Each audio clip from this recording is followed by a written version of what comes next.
अस्सलामुअलैकुम वरहमतुल्लाहि वबरकातुहू। दोस्तों, हज 2025 में जाने वाले हाजियों के लिए अभी जो तीसरी किस्त का पेमेंट है वो जल्द से जल्द कर देना है। इस बारे में हम बात करेंगे क्योंकि बैंक अभी बहुत बिजी रहने वाले हैं, तो इस बारे में पूरी जानकारी मैं आपको दूंगा। और साथ ही साथ मीना के अंदर में जब आपको हज के 5 दिन लेके जाया जाएगा, वहाँ पे आपको किस तरह अपने टेंट ढूंढने हैं और वहाँ पे टेंट नंबर कैसे रहेंगे, रोड नंबर कैसे रहेंगे, इसकी पूरी जानकारी वीडियो के जरिए मैं आपको दिखाऊंगा। तो इस तरह से आप उस वीडियो को देख के जान सकते हैं कि कहाँ कहाँ पे आपको इजी रहेगा जाना और किस तरह वापस आना है जमरात से। तो ये पूरा वीडियो भी मैं आपको दिखाऊंगा इंशाल्लाह। मीना जाने के लिए किस तरह तैयारी करनी है, आपको हज के 5 दिन किस तरह तैयारी करनी है, उस बारे में भी इंशाल्लाह बात करेंगे। तो बने रहिए मेरे साथ और देखिए पूरा वीडियो, तो आपको सही जानकारी मिलेगी। तो चलिए शुरू करते हैं आज का वीडियो। दोस्तों, जो हाजी मेरे चैनल पे नए हैं प्लीज चैनल को सब्सक्राइब कर दीजिए और अब बेल आइकन को जरूर दबाइए, जिससे नए वीडियो का नोटिफिकेशन आपको मिलेगा।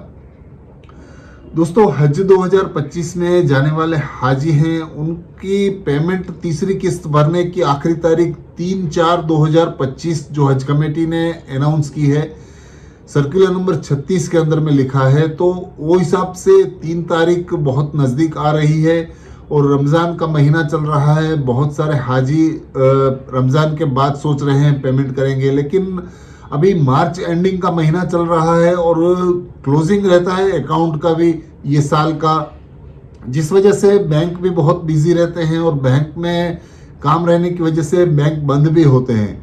तो आप अपना पेमेंट जितना हो सके उतना जल्द से जल्द कर लीजिए। आज मैं वीडियो बना रहा हूं तो आज 27 तारीख है और 27 तारीख हो जाएगी। उसके बाद आज जुमेरात है, कल जुमा है, फिर शनिचर और संडे बैंक बंद रहता है। और इस तरह से अगर 31 का काम रहने से अगर मंडे को भी अगर बैंक बंद रहेगा तो आपके पास सिर्फ 2-3 दिन ही बचेंगे, क्योंकि मंडे को इंशाल्लाह ईद होगी या तो मंगल को ईद होगी, तो उस वजह से भी बैंक बंद रहती है। तो मार्च एंडिंग और छुट्टियों के दिनों में भी बैंक बंद रहती है, उस वजह से आपको अपना पेमेंट जल्द से जल्द इन्हीं 2 दिनों में कर देना है। हो सकता है हज कमेटी ये डेट को आगे बढ़ाए और हो सकता है ना भी आगे बढ़ाए, तो आपको ये पेमेंट का इंतजार नहीं करना है। और तीसरी किस्त के साथ साथ अगर आपने कुर्बानी हज कमेटी की तरफ से की है तो आपको वो कुर्बानी का पेमेंट भी जल्द से जल्द कर देना है। और दूसरी बात, जो हाजी हज के लिए जा रहे हैं उनको कुर्बानी का जो कूपन रहता है उस बारे में बहुत सारे सवाल हैं। तो कूपन कहाँ से मिलेगा, कैसे मिलेगा और किस तरह का होगा, हमको कैसे पता चलेगा कि वो कुर्बानी हुई नहीं हुई, इस बारे में आपको मैं पूरा वीडियो दिखा देता हूं और पूरी जानकारी भी दे देता हूं। तो कुर्बानी का कूपन आपको जब आप हज कमेटी आपको बुलाएगी, आपको फ्लाइटों के वक्त पे 1-2 दिन पहले वहां पे आपको पासपोर्ट के साथ साथ आपको वो कुर्बानी का जो आपने पैसा भरा है उसका कूपन भी आपको दिया जाएगा। और ऐप के अंदर में भी आपको जो स्कैन करके आप वो देख भी सकते हैं, उसकी भी पूरी डिटेल्स रहेगी। तो कुर्बानी कैसे होगी, क्या होगी, वो भी मैं आपको स्क्रीन पे बता देता हूं वीडियो के जरिए। तो आप इसको पूरी तरह से देख लीजिए किस तरह का कूपन होगा और किस तरह से आपको कुर्बानी होगी, तो आपको पता चल जाएगा कि आपकी कुर्बानी हो गई है। जिन हाजियों ने हज कमेटी से कुर्बानी का कूपन खरीदा है उनको इस तरह का कूपन मिलेगा, एक QR कोड और एक कूपन नंबर है।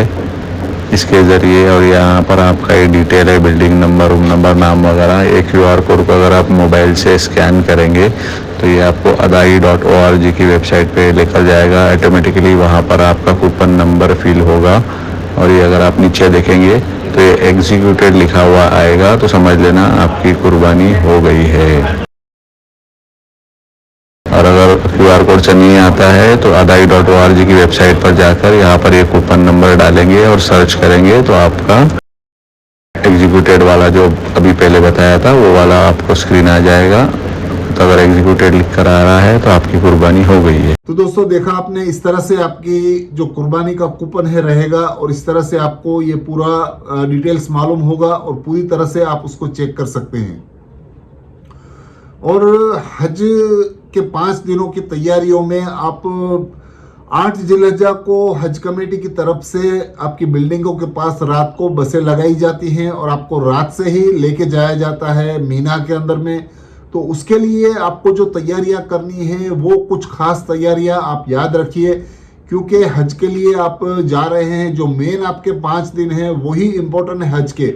बाकी के दिनों में आप अपनी तरफ से कभी भी इबादतें कर सकते हैं, काबतुल्लाह शरीफ जा सकते हैं, आपका जब दिल करे जब आप उम्रा कर सकते हैं। लेकिन ये 5 दिन बहुत इम्पोर्टेंट है और उस वक्त के लिए आपको आपकी एनर्जी, आपकी जो बॉडी को फिट रखना है और ज़्यादा से ज़्यादा आपको पानी पीना है और धूप से बचने की कोशिश करनी है। इन 5 दिनों के अंदर में धूप रहती है, जिस वजह से आपको धूप से भी बचना है। और खास करके जो तैयारियों के अंदर में किस तरह तैयारियां करनी है वो भी आप एक बार समझ लीजिए। तो जो तैयारियों में खास करके आपको जो तैयारी करनी है वो है आपका बैग किस तरह का लेना है। बहुत सारे हाजी ऐसे होते हैं जो छोटे ट्रॉली बैग आते हैं वो साथ में लेके जाते हैं मीना में। तो इस तरह के ट्रॉली बैग्स रखने की वहाँ पे जगह नहीं रहती है।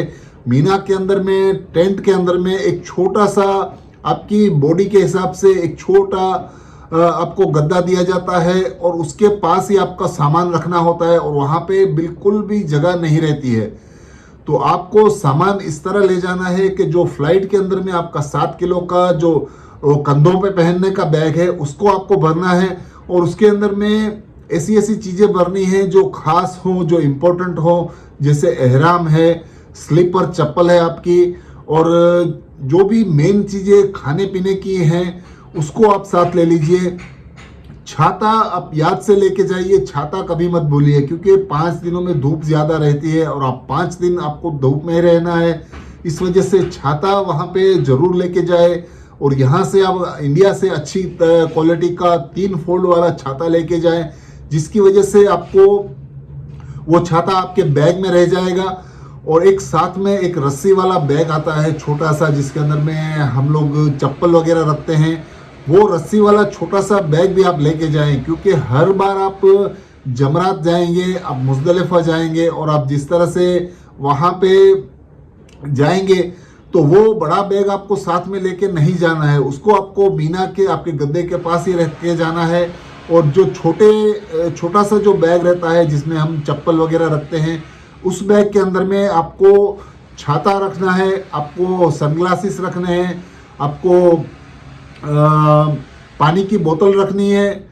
इस तरह से आपकी जो मेन तैयारियां हैं वो उस बैग में रखनी है और उसको याद करके आपको सब चीज़ें लेके जानी है मीना के अंदर, जब आपको 5 दिन के लिए ले जाया जाता है। तो इस तरह से आप अपनी बैग के अंदर में खास करके अपनी दवाइयाँ ज़रूर लेके जाए वहाँ पर। और जो भी खाने पीने की सूखी चीज़ें हैं वो लेके जाएं। बहुत सारे हाजी क्या करते हैं कि बिल्डिंगों से रोटियां खाना कुछ पका के वहाँ ले जाते हैं। तो खाना वहाँ पे अच्छी तरह से हज कमेटी की तरफ से इंतज़ाम रहता है। खाना वहाँ पे तीनों टाइम आपके गद्दे पे आकर देके जाते हैं। तो खाने की बिल्कुल तकलीफ नहीं है वहाँ पर मीना के अंदर में। आपको तीनों वक्त का खाना भी मिल जाता है। बहुत सारे फ्रूट्स हैं, जूस वगैरह हैं, उस तरह की सारी चीज़ें, दही है, ऐसी सब चीज़ें आपको आपके बेड तक मिल जाएंगी, या तो फ्रिज में रखी होती हैं, आप जाके भी ले सकते हैं। तो इस तरह की जो चीज़ें हैं वो वहाँ पे मिल जाएंगी। आपको सिर्फ अपनी इम्पोर्टेंट तैयारियाँ करनी है। और जो आप सूखी चीज़ें हैं जैसे ड्राई फ्रूट्स हैं, आप कुछ खाने के लिए बिस्किट्स हैं, ऐसा भी साथ में रखना बहुत ज़रूरी है। क्योंकि मीना के 5 दिनों में आप जब जमरात जाएंगे, आप मुज़दलिफ़ा जाएंगे, आप अराफात जाएंगे, उस वक्त आपको ऐसी चीज़ें लेके ज़रूर जाना है। आपका जो छोटा सा बैग रहेगा जो मैंने बताया रस्सी वाला होता है, उस बैग के अंदर में ये चीज़ें खास करके आपको हर बार आप कहीं पे भी जाते हैं तो वो साथ में रख के जाना है। और साथ ही साथ जो ORS के पैकेट आते हैं, मैंने पिछले बहुत सारे वीडियो में भी बताया है, जो ORS के इलेक्ट्रॉन पाउडर के जो पैकेट आते हैं उसको भी आप साथ में रखिए। तो आप कभी भी आपको कम एनर्जी लगे या तो डिहाइड्रेशन का जैसा आपको महसूस हो तो आप कभी भी उस वक्त पानी में वो पैकेट बना के पी सकते हैं। तो इस तरह से आप हज के लिए जो 5 दिन होते हैं वो बहुत ही इम्पोर्टेंट रहते हैं। तो उसके लिए आपको इस तरह से तैयारी करनी है। और आपके बैग खास करके छोटे से होने चाहिए, बहुत बड़े बड़े बैग लेके नहीं जाने हैं मीना में, क्योंकि आपको मुजदलिफा और अराफात के लिए ले जाया जाएगा। उस वक्त आप इतने बड़े बैग नहीं ले जा सकते हैं साथ में। वो आपके जो बैग रहेंगे वो आपको मीना में आपके गद्दे के पास छोड़ के जाना है, और ज़्यादातर जो ज़रूरी सामान है आपका उसको ही लेना है। जैसे आपको एहराम मैंने बताया, तो एक एहराम एक्स्ट्रा लेके जाना है। अगर आपके पास 2 एहराम है तो 2 लेके जाइए, और दोनों एहराम आप लेके जाएंगे तो उसको साथ में ही अपने साथ में ही रखिए। और बाकी सब चीज़ें हैं, एक कपड़ा जोड़ी रखना चाहिए आपको। कपड़े की जोड़ी जब आपको एहराम उतरेगा उस वक्त आपको गुस्ल करके कुर्बानी करके वो एहराम आपको काम में, एहराम उतर जाने के बाद आपको कपड़े का जोड़ा पहनना पड़ेगा, तो वो भी बहुत इम्पोर्टेंट है। इस तरह की बहुत सारी चीज़ें आपको तैयारियों में रखनी है, और साथ ही याद करके ये सब चीज़ें आपकी बैग में भरनी है। ज़्यादातर सामान आप लेकर न जाएं वहाँ पर, क्योंकि रखने की जगह वहाँ पे ज़्यादा होती नहीं है। सिर्फ आपके गद्दे के पास रख सकते हैं आप कोई भी सामान हो। जितना बड़ा सामान होगा आपको उतनी सोने में या तो बैठने में तकलीफ होगी। तो इस तरह से आप काम की चीज़ें लेके जाएं। ये सब बातें हज कमेटी ट्रेनिंग कैंप में भी आपको बताएगी, तो आप हज कमेटी के ट्रेनिंग कैंप भी ज्वाइन करते रहिए, जिससे आपको ये सब जानकारियाँ भी मिलती रहे। और दूसरी एक चीज़, मीना के अंदर में आपको जो टेंट रहता है उसके नंबर्स आपको याद रखने होते हैं, और आपको जो नंबर दिए जाते हैं या तो आपका जो टेंट होता है उसके नंबर किस तरह रहते हैं वो भी याद रखना बहुत ज़रूरी है। क्योंकि मीना का जो मैदान है बहुत बड़ा रहता है। उसके अंदर में 2-3 चीज़ें मेरे हिसाब से आपको बहुत ही इम्पोर्टेंट है। एक तो जो 2-3 ब्रिज हैं वहाँ पर, 3 से 4 ब्रिज हैं, उन ब्रिजों के नाम याद रखने हैं, और आपके टेंट के करीब वो कौन सा ब्रिज है वो आपको याद रखना है। तो जैसे ही आप मुजदलिफा अराफात से आपको मीना आना है, तो उन टेंट के जो ब्रिज पास में है वहाँ पे आप जाने की कोशिश करेंगे, और उसके बाद आप अपना टेंट ढूंढेंगे तो बहुत आसानी से मिल जाता है। और आप जमरात में शैतान को कंकरियाँ मारने जाते हैं, और जब वहाँ से वापस आते हैं तो आपका टेंट ढूंढना बहुत मुश्किल होता है। उस वक्त आप अपने टेंट के पास आपका कौन सा ब्रिज नज़दीक है उस ब्रिज को याद रखिए। तो उस ब्रिज के ऊपर आप जाने की कोशिश करिए, और उस ब्रिज को पहले आप वहाँ से ट्रैक कीजिए। आप जैसे मैप के जरिए भी, गूगल मैप के जरिए भी आप ट्रैक कर सकते हैं। वहाँ पे रास्ता दिखाने वाले भी होते हैं, लेकिन उनको हिंदी पूरी तरह से नहीं आती है, उर्दू नहीं आती है, वो सिर्फ अरबी में बात करते हैं। तो उसके लिए आपको मैप रखना है। साथ ही व्हाट्सएप ग्रुप जो बनाए जाते हैं हमारे बिल्डिंगों में, उनके साथ भी आपको कांटेक्ट में रहना है। वो भी आपको ग्रुप के व्हाट्सएप में आपको जानकारी देते रहते हैं कि आपका मैप जमरात से कैसे ट्रैक करना है आपको, आपका टेंट। तो वो सब चीज़ें आपको खास करके याद रखनी है। और जो आपके तीनों ब्रिज हैं, 3-4 ब्रिज जो मीना के अंदर में है, उसको आप याद रखने से आपको बहुत आसानी होगी। क्योंकि जमरात से आप जब वापस आते हैं तो वो चलते रहेंगे तो आपको वो ब्रिज आते जाएंगे। तो वो ब्रिज के ऊपर आपको चढ़ के जो आपका ब्रिज होता है उसके आसपास वाला आपका टेंट रहता है, वो ढूंढने में आसानी रहती है। तो बहुत ही सिंपल और बहुत ही आसान तरीका ये है। और गूगल मैप भी ट्रैक करते रहिए, और इस तरह से आप अपना टेंट ढूंढ सकते हैं।